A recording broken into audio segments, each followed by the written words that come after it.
ఈరోజు దేవాంత దేవుడు మనతో మాట్లాడనుగాక. కీర్తన గ్రంథము 84వ అధ్యాయం.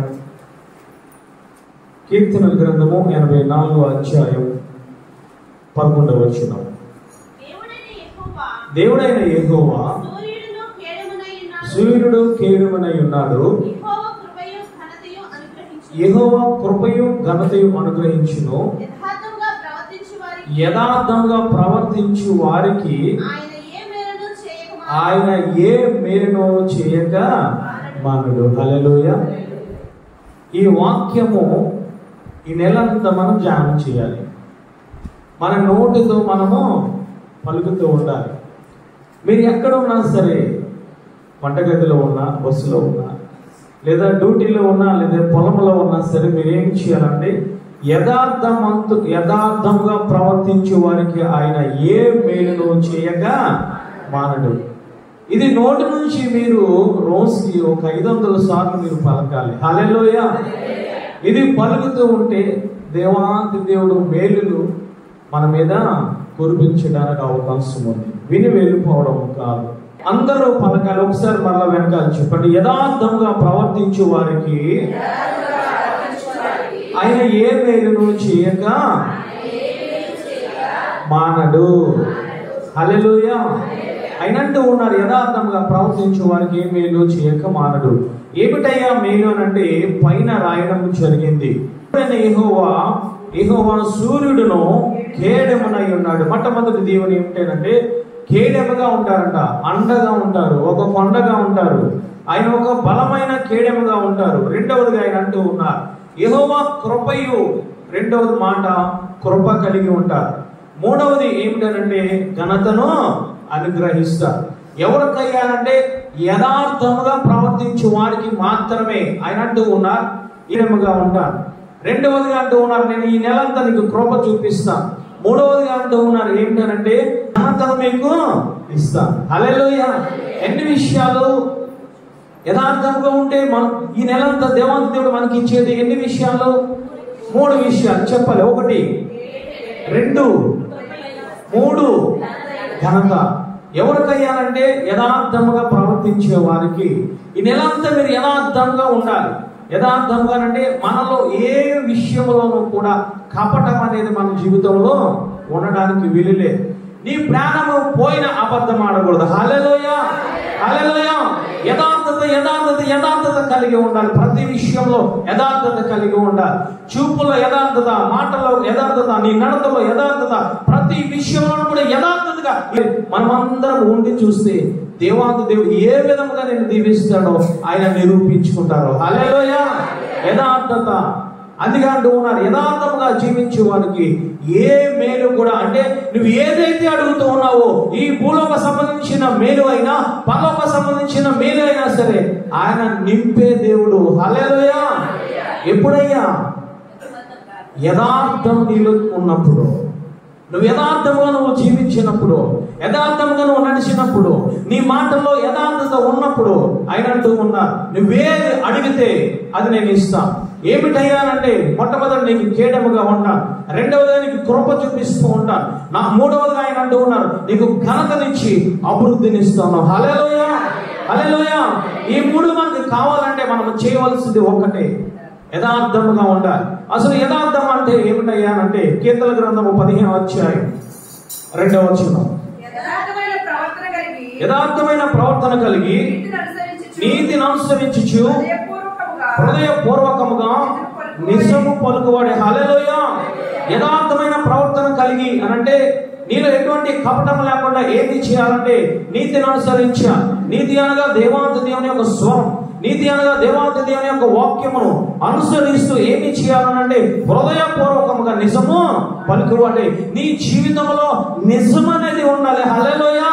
కపటమునకు కానీ, అబద్ధమునకు కానీ, మోసమునకు కానీ ఎటువంటి తావు లేకుండా నువ్వేమి చేయాలంటే నీతిని అనుసరిస్తూ నువ్వు బ్రతికినట్లయితే నీ జీవితంలో ఈ నెలంతా యథార్థంగా ఉన్నట్లయితే ఆయన నువ్వు ఏ మేలుతో నింపుతాడో ఈరోజు మనమే ఆశ్చర్యపోతాము. అంతేకాదు యథార్థత అంటే దావీదు గారు అంటూ ఉన్నారు 51వ దావీదు కీర్తన 1వ దావీదు కీర్తన 6వ వచనం చదవండి తల్లి. 6వ వచనం. అంతరంగములను సత్యము కోరుచున్నావు. హల్లెలూయా. అంతరంగములో సత్యమనగా వాక్యము, బాహ్యంగా కాదు. బాహ్యంగా అంతరంగంలో వాక్యం ఉంటే నువ్వు బాహ్యంగా ఏ విధంగా కనబడతావు. ఈయనంటూ ఉన్న దావీదు గారు ఏమిటయ్యా యథార్థత అంటే అంతరంగంలో సత్యము మనము కోరుకుంటూ ఉన్నాడు. అంతరంగంలో వాక్యము, అంతరంగంలో నిజము, అంతరంగంలో యథార్థత ఉండే ఆయన అంటూ ఉన్నారు. నేను ఏ మేలు కూడా చేయకుండా నేను ఉన్నానని ఆయన మాట్లాడుతూ ఉన్నాడు. హల్లెలూయా, హల్లెలూయా.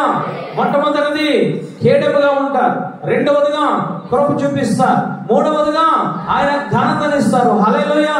ఎప్పుడయ్యానంటే మొట్టమొదటిది నీ మాటలో యథార్థత ఉండాలి. నీ మాటలో యథార్థత ఉండాలి. అవునంటే అవును, కాదంటే కాదు. నేను ఈ రోజు 4 గంటలకు ప్రార్థన చేస్తాను, లేస్తాను, ఒక నిర్ణయం తీసుకో. హల్లెలూయా. నువ్వు నిర్ణయం తీసుకున్నావు అంటే ఈ నెలంతా కూడా 4 గంటలు లేచి నువ్వు ప్రార్థన చేసి ఆయనకి ఇవ్వవలసిన 2.5 గంటలు ఈ నెలంతా ఇచ్చి చూడు. దేవాది దేవుడు నీకు ఏ విధముగా, నీ కుటుంబానికి, నీ పిల్లలకి ఏ విధముగా కీడముగా ఉంటావో చూస్తావు నీ కుటుంబంలో. హల్లెలూయా. నిజము మనం మాట్లాడాలి, నిజము పలకాలి మన నోటిలో. ఆ యొక్క ఏలియా ప్రవక్త ఆ వాకు దగ్గర ఉన్నప్పుడు దేవాది దేవుడు మాట్లాడుతూ ఉన్నాడు. ఏమిటనంటే, ఇదిగో సారేపతి అనే ఊరికి వెళ్ళు, అక్కడ ఒక విధవరాలు ఉంటుంది, నేను నీకు పోషించడానికి అమ్మతో నేను మాట్లాడాను అని అంటే ఆయన వచ్చారు. వచ్చిన తర్వాత ఏమి జరిగిందయ్యా ఒక్కసారి చూద్దాం. చూడండి, 1 గ్రంథము 17వ అధ్యాయం 12వ వచనం చదవండి తల్లి. అందుకామె నీ దేవుడైన యెహోవా జీవము తోడు, రొట్టెలో పట్టెడి పిండియు, గుడ్డులో కొంచెం నూనెయు నా యుద్ధనున్నవే కానీ అప్పం ఒకటైనా లేదు. మేము చావక ముందు ఇంటికి పోయి వాటిని నాకును నా బిడ్డకు సిద్ధం చేసుకోవాలని కొన్ని పుల్లలు ఏరుకొనటకు వచ్చిందినండి. నేను హల్లెలూయా. ఏమి చేసిందో తెలుసా? యథార్థమైన మాటలు ఉన్నాయి ఆమె జీవితంలో. ఇంకా తర్వాత ఉదయం చూస్తుందో చూడదో తెలీదు, చనిపోవడానికి సిద్ధంగా ఉన్నదట. అటువంటి సమయంలో కూడా ఆ యొక్క ఏలియాతో మాట్లాడుతుంది, యెహోవా జీవము తోడయ్యా. నా దగ్గర నువ్వు అప్పం అడుగుతూ ఉన్నావు కదా, నా దగ్గర అప్పమేమీ లేదు, కానీ బుడ్డిలో కొంచెము పిండి, కొంచెము నూనె ఉన్నదని నిజము పలికింది. హల్లెలూయా. యథార్థముగా పలికింది. అంటే నువ్వు యథార్థమైన మాటలు కలిగి ఉండాలి నీ మాటల్లో. ఆయన అంటూ ఉన్నాడు, నీవు యథార్థంగా మాట్లాడావు కాబట్టి ఇదిగో మొట్టమొదట నాకు ఒక చిన్న అప్పము తీసుకొనిరా, తర్వాత నీవు నీ కుమారుడు తిందువుగానంటే ఆమె మారు మాట మాట్లాడలేదు. ఆమె చేసి ఆ యొక్క యాజకులకి ఇచ్చింది. హల్లెలూయా. అంటే నీ మాటల్లో యథార్థత ఉండాలి. దేవాది దేవునికి ఇచ్చే విషయంలో కూడా నీవు యథార్థత కలిగి ఉండాలి. ఆమె అనొచ్చు, నువ్వెక్కడవయ్యానో నాకు తెలీదు, నువ్వెవరో నాకు తెలీదు, మేము చనిపోదాం అనుకుంటూ ఏంటి వచ్చి నువ్వు నీళ్ళు ఇమ్మంటున్నావు, ఏంటి వచ్చి నువ్వు రొట్టె ఇమ్మంటున్నావు, మేము చావు బ్రతుకుల్లో ఉన్నామే, నువ్వేంటి ఆ విధముగా మాట్లాడతావని చెప్పి ఇదిగో కపటమైన మాటలు మాట్లాడవచ్చు. యాజకుడు ఇవ్వకపోవచ్చు, కానీ ఆమెలో యథార్థమైన జీవితం కనబడుతుంది. ఈరోజు నువ్వు నేను ఇవ్వగలుగుతూ ఉన్నామా సమయాన్ని? యథార్థంగా ఇవ్వగలుగుతున్నామా ఆయన సమయాన్ని? నీ వాక్యానికి నువ్వు ఇవ్వగలుగుతున్నావా? మొట్టమొదటి స్థానము ఆ ఏలియా మాట్లాడుతున్నాడు, మొదట నువ్వు నాకు అప్పము తీసుకురా. హల్లెలూయా, హల్లెలూయా. మొదట ఈరోజు ఈ యొక్క నెలంతా కూడా నువ్వు మొట్టమొదట దేవునికి స్థానం ఇయ్యి. హల్లెలూయా. స్థానం ఇచ్చి చూడు. ఉదయం లేచి మోకరించి చూడు. ఉదయం లేచి ఆయన వాక్యాన్ని చదివి మొట్టమొదటిగా ఆయనకు స్తుతులు చెల్లించి చూడు. జీవితము ఏ విధముగా ఆశీర్వాదంగా కలుగుతుందో నువ్వే చూస్తావు, నేనే చూస్తాను. హల్లెలూయా. కపటము ఉండకూడదు జీవితంలో. ప్రవర్తనలో కపటం అనేది ఉండకూడదు. ప్రవర్తనలో యథార్థత ఉండాలి. ఈమె రకరకాలుగా మాట్లాడవచ్చు, సంజాయిషీలు చెప్పవచ్చు, కానీ యథార్థమైన మాటలు మాట్లాడుతుంది. దేవునికి యథార్థముగా ఆ ఏలియా ప్రవక్తకి ఇవ్వడం వచ్చింది. హల్లెలూయా. నీ జీవితంలో మనం ఇస్తూ ఉన్నామా? ఇస్తూ ఉన్నామా తల్లి? ప్రార్థనకి ఇస్తూ ఉన్నామా? వాక్యానికి ఇస్తూ ఉన్నామా? దేవుని ఆరాధించడానికి నీ సమయంలో నీ ఆరోగ్యంలో ఏమన్నా ఇస్తూ ఉన్నావా? నువ్వు ఏదైనా ఇస్తేనే దేవుని దగ్గర నువ్వు పొందుకుంటావు. ఏమి ఇవ్వలేకపోతే నువ్వు అడగడమే వేస్ట్. నువ్వు ఎన్ని రోజులు అడిగినా అదే స్థితిలో ఉంటావు, కానీ దేవుని దగ్గర నువ్వేమి పొందుకోలేవు. ఇవేమి చేసింది? మొట్టమొదట యథార్థత చూపించింది. మాటల్లో ఇచ్చే విషయంలో కూడా యథార్థత చూపించింది. హల్లెలూయా. ఏమిటయ్యా లాభము అంటే ఏమి పొందుకుంది? మేలు. యథార్థవంతులకు ఏ మేలు కూడా కొదువ ఉండదు. హల్లెలూయా. ప్రతి మేలు కూడా ఈమె జీవితంలో ఏమి పొందుకుందయ్యా అంటే, ఈమె జీవితంలో 3.5 సంవత్సరములో ఆహారంతో దేవుడు పోషించడం జరిగింది. హల్లెలూయా. కారణం ఏమిటో తెలుసా? ఒకటి ప్రవర్తనలో యథార్థత ఉంది. ప్రవర్తనలో మనం యథార్థముగా ఉండాలి. అనేక శోధనలు ఎదురవుతూ ఉంటాయి. నువ్వు ఎప్పుడైతే నేను యథార్థముగా జీవిస్తూ ఉన్నానని ఒక నిర్ణయం తీసుకున్నాడో అది ఎవరు వింటారు? మొట్టమొదటి దేవుడు వింటాడు, రెండవదిగా సాతానుడు వింటాడు. ఎప్పుడు లేని శోధనలన్నీ అప్పుడే వస్తూ ఉంటాయి. అబద్ధాలు కల్పిస్తూ ఉంటాడు, మోసం చేసే క్రియలు కల్పిస్తూ ఉంటాడు, రకరకములైన ఆ చెడు నడతలు కల్పిస్తూ ఉంటాడు. కానీ ఆ విషయంలో నువ్వు యథార్థత ఉంటే దేవుడు చూసి నేను బలపరుస్తాడు. హల్లెలూయా. హల్లెలూయా. ఈరోజు మనం యథార్థత కలిగి ఉండాలి. యథార్థత కలిగి ఉంటే మొట్టమొదటి నీ మాటలలో యథార్థత, నీ ఇచ్చే విషయంలో యథార్థత కలిగి ఉంటే నువ్వు మేలులు నేను మేలులు పొందుకుంటావు. రెండవదిగా చూడండి తల్లి, రెండవదిగా ఏమిటనంటే నీ నడతలో యథార్థత ఉండాలి. నువ్వు నడిచే నడతలో యథార్థత ఉండాలి. అంటే నువ్వు రోడ్డు మీద వెళ్ళిపోయినప్పుడు అనరోమం కాదు, నీ జీవితంలో నీ ప్రవర్తనలో యథార్థత మనము కలిగి ఉండాలి. యథార్థత కలిగి ఉంటే ఏమి జరుగుతూ ఉందని అంటే, నీకేదైతే అనారోగ్యం ఉందో అనారోగ్యం దేవుడు తీసివేసే దేవుడు. హల్లెలూయా. దేవుడితో ప్రార్థన చేయవలసిన అవసరం లేదు. నీ జీవితంలో యథార్థత కలిగి ఉండి నువ్వు ప్రార్థన చేస్తే ఆయన ఆరోగ్యాన్ని ఇచ్చే దేవుడు. హల్లెలూయా. హల్లెలూయా. ఏమి జరిగిందయ్యా అనంటే ఒకసారి చూద్దాం. యెషయా గ్రంథము 38వ అధ్యాయం. యెషయా గ్రంథము 38వ అధ్యాయం 2వ వచనం. అతడు తన ముఖమును గోడ తట్టు తిప్పుకొని యెహోవా యథార్థ హృదయుడనై సత్యముతో నీ సన్నిధిని నేనెట్లు నడుచుకుంటునో నీ దృష్టికి అనుకూలముగా సమస్తము నేనెట్లు జరిగించుతునో నీ కృపతో నన్ను జ్ఞాపకము చేసుకో. హల్లెలూయా. ఆయన అంటూ ఉన్నారు, దావీదు గారు అంటూ ఉన్నారు, నీ కృప నాకు కావాలి. రెండవదిగా హల్లెలూయా. అంటే నువ్వు యథార్థంగా ఉంటే మొట్టమొదట కేడముగా నిలబడతాడు ఆయన. ఎవరి పట్ల కేడముగా నిలబడ్డాడంటే ఆ యొక్క విధవరాలు పట్ల, శారేపతి విధవరాలు పట్ల కేడముగా నిలబడ్డాడు ఆయన. చనిపోదాం అనుకున్నారు, కానీ 3.5 సంవత్సరములు ఆమె జీవితంలో దేవుడు కేడముగా నిలబడడానికి గల కారణం ఏమిటంటే ఆమెలో యథార్థత. హల్లెలూయా. అంతేకాదు, ఆమె కుమారుడు చనిపోయాడు. కుమారుడు చనిపోయిన తర్వాత కూడా చనిపోయిన కుమారుని కూడా దేవుడు బ్రతికించాడు. హల్లెలూయా. కారణం ఏమిటో తెలుసా? యథార్థత. యథార్థత బలమైనది. అందుకే అంటూ ఉన్నారు, ఎటువంటి మేలునైనా చేయడానికి యథార్థవంతులకు నేను వెనకాడనని దేవుడు మాట్లాడుతూ ఉన్నారు. హల్లెలూయా. ఇక్కడ చూడండి, జాగ్రత్తగా మనం గమనించినట్లయితే అక్కడ యథార్థ హృదయుడనై సత్యముతో నీ సన్నిధిని నేనెట్లు నడుచుకుంటునో. హల్లెలూయా. రెండవదిగా నువ్వు నడవాలి యథార్థముగా, నువ్వు జీవించాలి యథార్థముగా, నువ్వు బ్రతకాలి యథార్థముగా. నీ నోటి మాటలతోనే యథార్థత చూపించడము కాదు, నీ బ్రతుకులో నా బ్రతుకులో యథార్థత ఉండాలి, నడతలో యథార్థత ఉండాలి. యెషయా గారు వచ్చి మాట్లాడుతున్నారు, ఎవరితోనంటే హిజ్కియాతో మాట్లాడుతున్నాడు, ఇదిగో నువ్వు చనిపోతావు, నువ్వు సిద్ధం చేసుకొని ఇల్లుని. దేవుడు నాతో మాట్లాడాడు, నేను హెచ్చరించి మాట్లాడంటే ఆయన చేసిన ప్రార్థన ఏమిటో తెలుసా? గోడ తట్టు తిరిగి అన్నట్టు ఉన్నాడు. నేను ఏ విధముగా యథార్థముగా నేను నడిచానో నీకు తెలుసయ్యా. ఆయన అంటూ ఉన్నాడు, నీ కృపతో నన్ను జ్ఞాపకము చేసుకో. ఎందుకు అంత ఆ విధముగా ప్రార్థన చేశాడంటే అతను గడిచిన జీవిత కాలం అంతా కూడా యథార్థముగా జీవించాడు.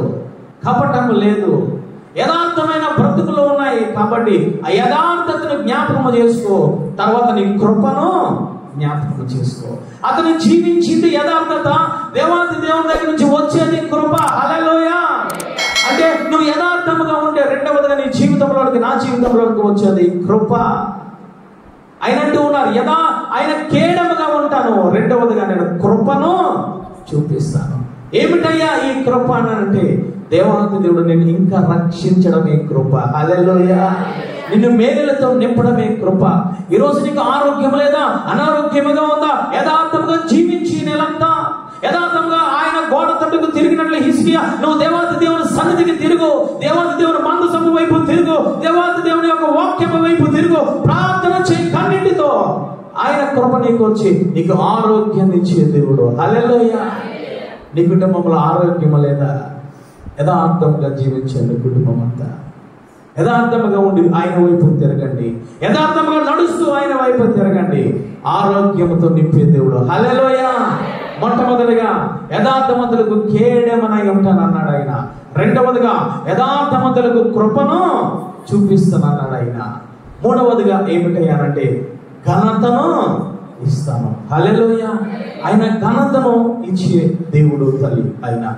ఏ విధముగా తెలుసా, నువ్వు ప్రార్థన యథార్థంగా, నీలో ప్రార్థన యథార్థముగా ఉండాలి. లూకాసు సువార్త 5వ అధ్యాయం 8వ వచనం. లూకాసు సువార్త 5వ అధ్యాయం 8వ వచనం. సీమోను పేతురును చూచి యేసు మోకాలు ఎదుట సాగిలపడి, ప్రభువా నన్ను విడిచిపొమ్ము, నేను పాపాత్ముడనే చెప్పను. హల్లెలూయా. అక్కడ ఏమి జరుగుతుందంటే, పేతురు గారు రాత్రంతా కూడా శ్రమ పడుతూ ఉన్నారు, కష్టపడుతూ ఉన్నారు. ఒక్క చేప కూడా అక్కడ ఆ వలలో పడలేదు.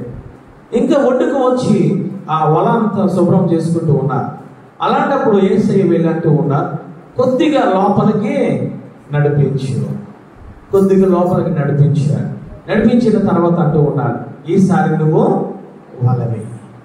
ఏమి జరిగిందయ్యా? విస్తారమైన చేపలు పడ్డాయి.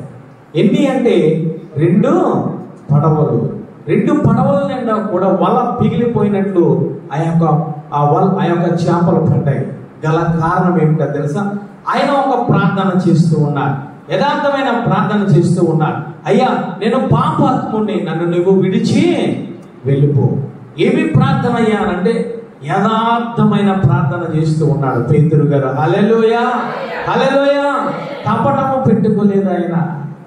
ఇదిగో 2 దోణెలలో చేపలు పడ్డాయి కాబట్టి నేను యథార్థమంతుడు అనుకోలేదు. దేవాది దేవుని చూసిన వెంటనే అంటూ ఉన్నాడు, నన్ను నువ్వు విడిచి వెళ్ళిపోవయ్యా, నేను పాపాత్ముడిని, ఒకప్పుడు నేను నమ్ముకున్నాను, మరలా ఈ లోకంలో నేను కలిసిపోవడానికి సిద్ధముగా ఉంటే నువ్వు నన్ను వచ్చి హెచ్చరించి నన్ను దీవించావు. హెచ్చరించి ఏమి చేసావు అంటే నన్ను ఒక ఘనత కలిగిన వ్యక్తిగా నువ్వు తయారు చేసావు. హల్లెలూయా. అక్కడ అందరికీ కూడా ఆ యొక్క 2 పడవలలో ఆ చేపలందరికీ పంచినట్లు లేఖనం సెలవిస్తూ ఉంది.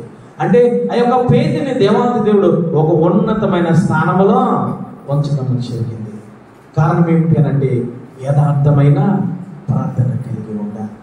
ఈరోజు మనం చేసే ప్రార్థనలో యథార్థమైన ప్రార్థనలో ఉండాలి. అందుకే దావీదు గారు అంటూ ఉన్నారు, అయ్యా నా పెదవులలో కపటము లేదు, నా ప్రార్థనలో కపటం అనేది లేదు, ప్రతి పాపాన్ని నేను ఒప్పుకుంటూ ఉన్నా, ప్రతి పాపాన్ని కూడా ఇదిగో నీ దగ్గర పాదం దగ్గర పెట్టి విడిచిపెడుతూ యథార్థమైన ప్రార్థన చేస్తూ ఉన్నానని దావీదు గారు అంటూ ఉన్నారు. అదే విధంగా ఇక్కడ పేతురు గారు కూడా ఏ విధముగా ప్రార్థన చేస్తూ ఉన్నారంటే యథార్థమైన ప్రార్థన చేస్తూ ఉన్నారు.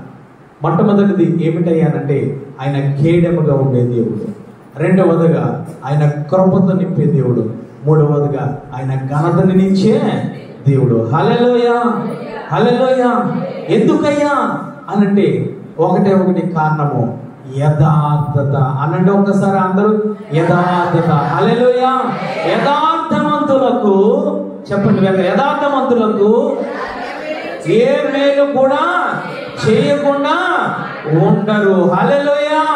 నువ్వు యథార్థమైన మాటలు కలిగి ఈ యొక్క ఆ సారెపతి విధవరాలుగా ఉంటే, నువ్వు యథార్థమైన నడతన కలిగి హిజ్కియాలాగా ఉంటే, నీలో యథార్థమైన ప్రార్థన కలిగి పేతురులాగా ఉంటే, ఈ 3 నువ్వు పొందుకుంటావు. హల్లెలూయా. మొట్టమొదటిది ఏంటి? కేడముగా ఉంటారు నీ కుటుంబానికి. దేవాది దేవుడు ప్రతి విషయములను కూడా ఆపదలో ఉంటూ ఉన్నావా? నీ బిడ్డలు ఆపదలో ఉంటూ ఉన్నారా? ఏమి చేయాలో అర్థం కాని స్థితిలో ఉంటూ ఉన్నారేమో, ఆయన నీకు కేడముగా ఉండే దేవుడు. హల్లెలూయా. రెండవదిగా అనారోగ్యంతో ఉంటూ ఉన్నావా? శాంతి సమాధానం లేక కుటుంబంలో జీవిస్తూ ఉన్నావా? ఆయన అంటూ ఉన్నారు, యథార్థంగా నువ్వు నడుచుకుంటే ఏదైతే నువ్వు పోగొట్టుకున్నావో దానికి తిరిగి ఇచ్చే దేవుడు. మూడవదిగా అంటూ ఉన్నారు, నేను ఘనతనిచ్చే దేవుడును, నేను ఉన్నతమైన స్థితిలో ఉంచే దేవుడును. ఎందుకు తెలుసా? నువ్వు యథార్థమైన ప్రార్థన నువ్వు చేయగలిగినట్లయితే. సామెతల గ్రంథము 15వ అధ్యాయం 8వ వచనం చదవండి తల్లి. భక్తిహీనులు అర్పించు బలులు యెహోవాకు హేయులు, యథార్థవంతుల ప్రార్థన ఆయనకు ఆనందకరము. హల్లెలూయా. ఆయన అంటూ ఉన్నారు, భక్తిహీనులు ప్రార్థన నేను లెక్క చేయను. భక్తిహీనులు వచ్చి ఎన్ని కానుకలు ఇచ్చినా నేను లెక్క చేయను. ఎన్ని బలులు ఇచ్చినా, పొట్టెలను ఇచ్చినా, గొర్రెలను ఇచ్చినా, ఏమి ఇచ్చినా నేను లెక్క చేయను. కానీ ఆయన అనే మాట ఏంటంటే, యథార్థవంతులు ప్రార్థన ఆయనకు ఆనందకరము. హల్లెలూయా. హల్లెలూయా. యథార్థముగా మనం ఉండాలి. యథార్థంగా ఉండి నువ్వు ప్రార్థన చేస్తే ఆయన ఆనందపడతారట. ఎవరయ్యానంటే నీ భర్త లేదా నీ యాజకులు కాదు, దేవాతి దేవుడు. హల్లెలూయా. దేవాతి దేవుడు నువ్వు ఆనందపరిచే విషయం ఏదైనా ఉంది నీ జీవితంలో, నా జీవితంలో అంటే యథార్థమైన జీవితము. హల్లెలూయా.